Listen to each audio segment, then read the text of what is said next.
ஏன் அநேகரால வாக்குத்தத்தமான ஆசீர்வாதத்தை சொந்தத்துக்குள்ள முடியாததுக்கான காரணங்கள் என்ன? நீங்கள் இந்த பிரபஞ்சத்திற்கு ஒத்த வேஷம் தெரியாமல் தேவனுடைய நன்மையும் தேவனுடைய பிரியமும் தேவனுடைய பரிபூர்ணமான சித்தம் இன்னதென்று பகுத்தறியத்தக்கதாக உங்கள் மனம் புதிதாகிறதினாலே மறுரூபமாகுங்கள்.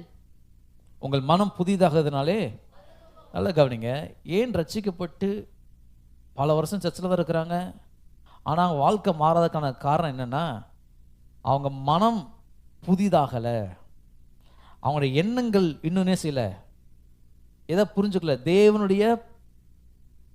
தேவனுடைய நன்மை, தேவனுடைய பிரியம், பரிபூர்ணமான சித்தம், அதாவது என்ன அர்த்தம்னா அந்த உயிரில் எழுதப்பட்டிருக்குன்னு சிலவங்களுக்கு தெரியல. தெரியாதனால இவங்க உலகத்துக்கு ஒத்த வேஷமாக வாழ்ந்துகிட்டு இருக்கிறாங்க. நான் சொல்ல புரியுது அவங்களுக்கு? தேவனுடைய சித்தம் என்னது தெரியலன்னா விசுவாசப்படி இதெல்லாம் வாழ்ந்துகிட்டு இருப்பாங்க. உலகத்துக்கு ஒத்த வேஷம் தரித்தவர்களாக வாழ்ந்துட்டு இருப்பாங்க. அதாவது அவங்களையும் இவங்களையும் ஒரே மாதிரி தான் பார்க்க முடியும். அவங்க வாழ்க்கை எப்படி இருக்கிறதோ அப்படியே அவங்க வாழ்க்கை இருக்கும். அவங்களுக்கு இவங்களுக்கு எந்த விதமான வித்தியாசமும் இருக்காது. நான் சொல்கிறேன், தேவனுடைய சித்தம் இன்னதென்று பகுத்து புரிஞ்சுட்டோம் அப்படின்னா வாக்குத்தத்தமான ஆசீர்வாதத்தை நிச்சயமாக பெற்றுக்கொள்ள முடியும். நான் சொல்ல புரியுதுங்களா உங்களுக்கு? அப்போ எதை புரிஞ்சுக்கணும் விசுவாச பிள்ளைகள்? தேவனுடைய நன்மை, தேவனுடைய பிரியம், பரிபூர்ணமான சித்தம். 3 வார்த்தை எல்லாரும் சேர்ந்து சொல்லுங்க பார்க்கலாம். தேவனுக்கு எது நன்மை, தேவனை என்ன பிரியப்படுறாரு, தேவனுடைய பரிபூர்ண சித்தம் இன்னதென்று நீங்கள் செஞ்சுக்கணும், கண்டிப்பா புரிஞ்சுக்கணும். இவ கேள்வி என்னன்னா, எது தேவனுக்கு நன்மைன்னு சொல்லுங்க பார்க்கலாம்.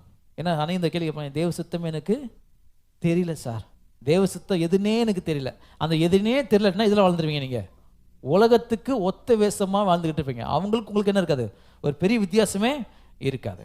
உலகத்தில் எப்படி வாழ்கிறாங்களோ அப்படி அவங்களும் வாழ்வாங்க. ஏன்னா அவங்க எதில் அறிஞ்சுக்கல, தேவனுடைய நன்மை, தேவனுடைய சித்தம், அவருடைய பரிபூர்ணமான நன்மை, பிரியம், அது என்ன செய்யல அவங்களுக்கு தெரியாதனால உலகத்தில் மக்கள் எப்படி வாழ்கிறாங்களோ மென்டாலிட்டியில் அவங்களோட மனசு எப்படி இருக்கோ அதே மாதிரி இவங்க மனசு இருக்கும்.